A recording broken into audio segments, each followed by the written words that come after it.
Hello everyone. In this video, I'm going to show you one of the interesting games of the World Cup between world champion Gukesh and one strong Grandmaster from Germany, Frederick Spain. This game happened in the round 3 of the World Cup, game 2. Actually, by losing this game, world champion eliminated from the World Cup. It was a very bad lose for him. And by the way, we have to admit that Frederick Spain played a very strong game in this game, and he outplayed completely world champion. Let's go and see what happened during the game. This was the position happened in the ending position, and it's a white to move. Actually, here, world champion Gukesh, he had a lot of chances to make a better decisions. In my opinion, maybe it was better for him to play something like rook h1 and bringing rook to the active file and then creating some chances like rook h6. Even this position, Gukesh didn't play this move, and he played rook e1.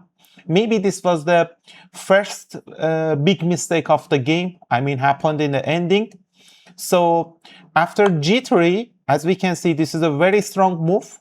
What's happening here after g3? We are fixing the pawn on g2, and later on, okay, let's say, for example, if one of our knights can reach to a h4 square, and we can attack the g2 pawn from here, or for example, from e3 square, we can attack this g2 pawn, and this g2 pawn becoming a very, very bad weakness for white.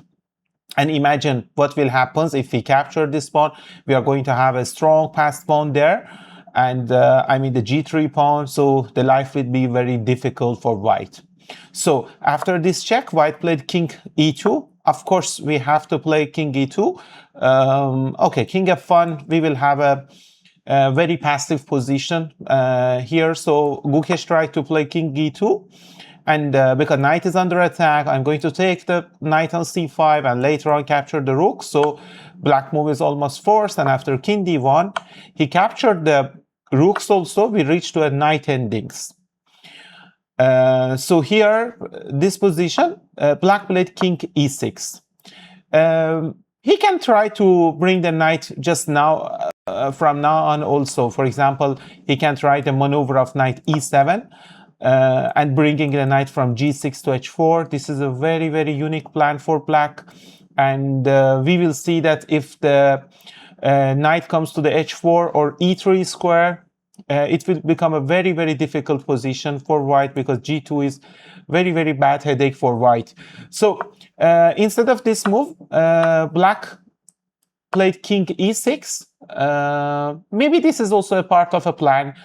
Somehow we can bring our knight from f5 to e3 or either to h4 also. This can be a multi-purpose move. So after king d1, black is continuing the same plan, knight e7. After king a2, knight f5, and we are one move away from the reaching to a h4 or e3 square. White tried to do check. This is actually very, very difficult position for white, continuing in this position, because white cannot create any chances. So for example, b4 is not possible because our a4 pawn is hanging there. Simply black can take a4 pawn and nothing we can achieve there. Maybe we could have captured c5 and then play knight e4, but still here black can easily defend the with b6. His pawn structure is very solid, and we cannot break through in this pawn structure. If we could have played something like b4, white could have get good chances to survive. Maybe one idea can be here to liquidate completely the queen side and then just bringing the king to king side to defend our pawn on g2, but it's even that would be very difficult position, but it's still some chances. But this position is not going to be liquidated somehow to that one. But this position, white can try something like knight g5 check. For example, if we wait with king e7, then king f1, after knight e3, king g1, we can wait like this. But this position is very bad. I mean, white is somehow in a zugzwang position. King is not working. and the knight on e3 is very strong. Even we can attack to the pawns also. c3 and b3 are very, very weak pawns. But still, I think white maybe can get a good chances to survive in this position. For example, if we try king f6, knight e4, king f5, white can wait here somehow with knight d2 or king h1, king g1, and black has to find the exact move orders, how to break through white defenses here. Maybe this is this should be a good chance for Gukesh to play in this position, but instead of this one, Gukesh choose knight g5 check immediately without capturing the knight, and after king e7 he came back knight e4. After king e6, again one more check. We know that this is very nice like repetition. It doesn't mean that black is going to make a draw. We have to know that by this kind of things, black is showing that white is trying to make a draw, and who is controlling the whole board and who is going to play for a win later on. And somehow during the game, when you are in a time trouble, this can be also a very good technique. By using this, you can gain a time also, and you can get a time to think for your next moves. So after king, now black played king f6 and then king e7. Actually, he didn't allow the threefold repetition. So if you think in this position, you will see black is in a very good position. By making like a triangulation maneuver with the king, now he give the move to the white. So white, for example, if we try something like knight g5, what's happening here? We can play knight e3 and attack the g2 pawn, and the pawn is lost. So for example, what we can do, for example, if we play something like king f1, even here black can play knight e3 check.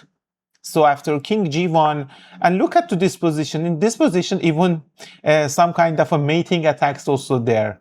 You cannot believe, but the bad position of white king and pawn structure making this happens. Look at to the moves. Knight d3. What we want to do, I want to play knight c1. My main plan is attacking the b3.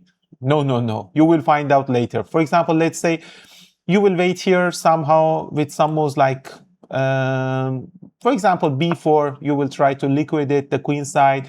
I can play knight c1. And if you take on a5, trying to solve the situation, I can do check here. After king h1, now I can take back the pawn.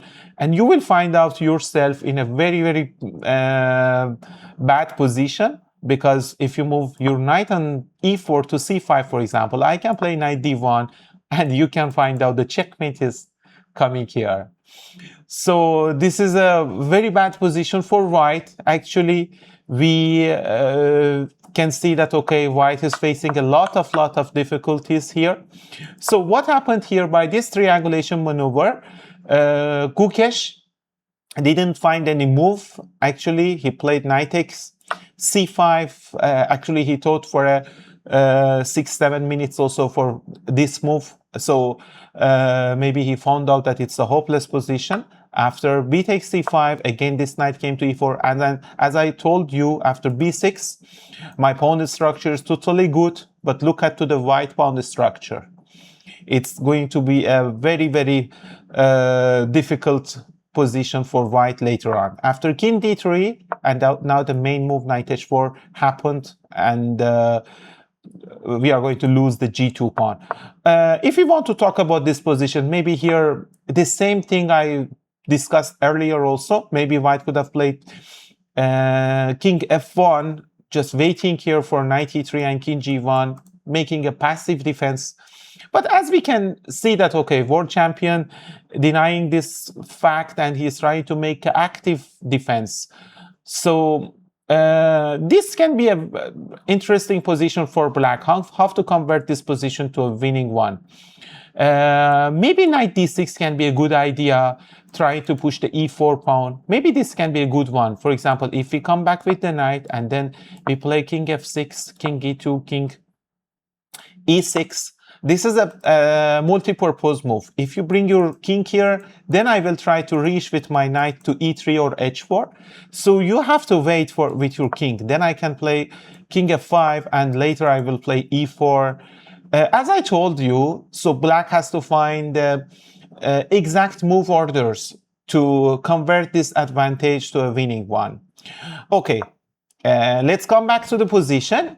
What happened here? After b6, white played the king d3 move. Maybe he was hoping for b4, trying to create some chances there. But after knight h4, white lost the g2 pawn. B takes c5, b takes c5, knight takes c5. He captured the pawn on c5. Actually, if you're looking at the position is, as a material one, it's looking equal. But like if we compare the pawn structure, it's totally obvious white is lost. So after knight e3, king e2, knight takes c4, and this position, Gukesh resigned.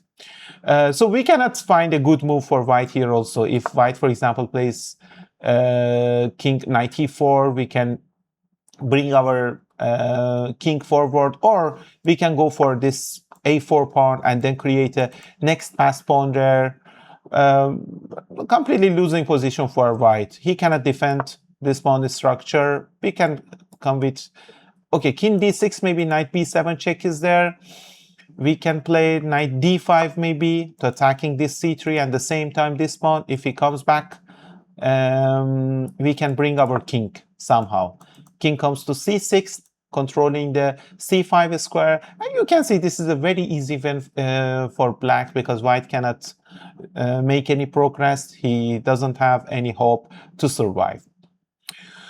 So this game cost the world champion a very bad loss, and he eliminated from the World Cup. Okay, I hope you enjoyed by watching this video and analyses I give to you. If you like this kind of videos, make sure to subscribe our channel and follow us for more videos. Thank you.